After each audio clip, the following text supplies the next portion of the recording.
Okay. Yes, please. Go ahead.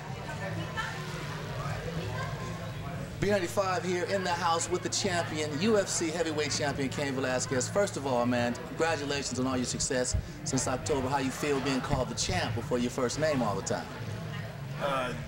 Feels good, you know. All the hard work that I put in, finally coming down to that moment, you know. Now, I mean, the whole thing is, you know, getting healthy, keeping that belt, you know, always improving. So. Yeah, let's go ahead and explain to the injury that you have here, just some of the people who, I didn't do this, by the way, the champ sustained the injury. How did you hurt your shoulder?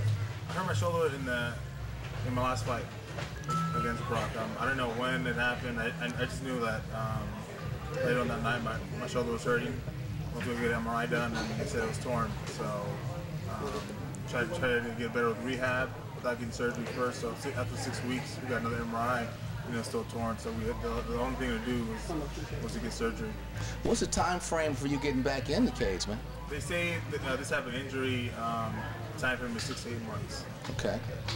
I mean, you're a young guy, man. You're from Sheridan, San Jose. First of all, I want to thank AKA2 for having you out here. Thanks for coming, man. I know Josh Koscheck and you are good friends, and you're coming out here as a favor to a guy who you got a lot of respect for, and I'm sure he has a lot of respect for you as well. Yeah, definitely. You know, Koscheck is one of the guys I looked up to when I first got into the sport. He was there helping me out. He was there helping me with all right.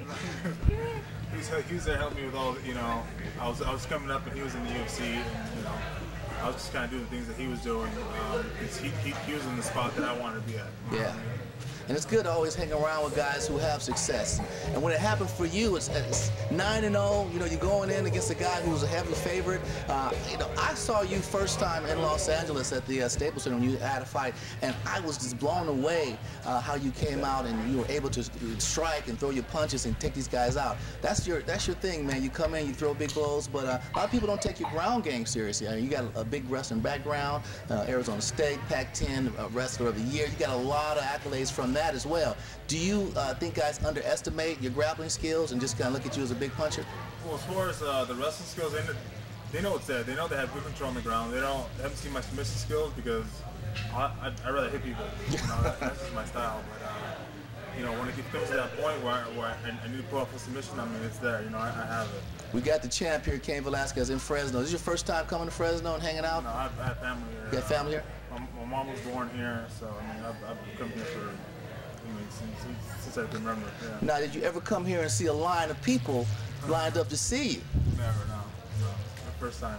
How does that feel, man? I mean, to go from coming to Fresno all these years, just popping in, just going to the store, unrecognized. Now you come back as your fan favorite. You also have to deal with the fact that, you know, there's a lot of pressure on you as far as being a Mexican-American heavyweight champion now. And do you feel pressure trying to represent for a whole race of people?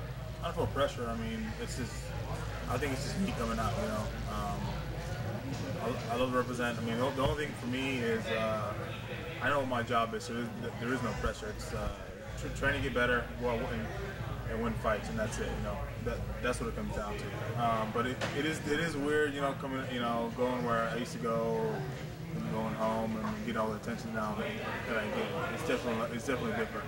It's got to feel weird knowing 20, 25 years from now when you're retired and you're stepping away and you're into other things in the sport, guys will look to you as someone who inspired them. You know, it's being the first. Anytime you come through, you're a trailblazer. You know, you set the path, and that's going to be something you have to look back at. Right now, you can't really deal with that emotionally and kind of take it in, but that's going to be something that you'll get a lot of as you get older and you move on from the sport.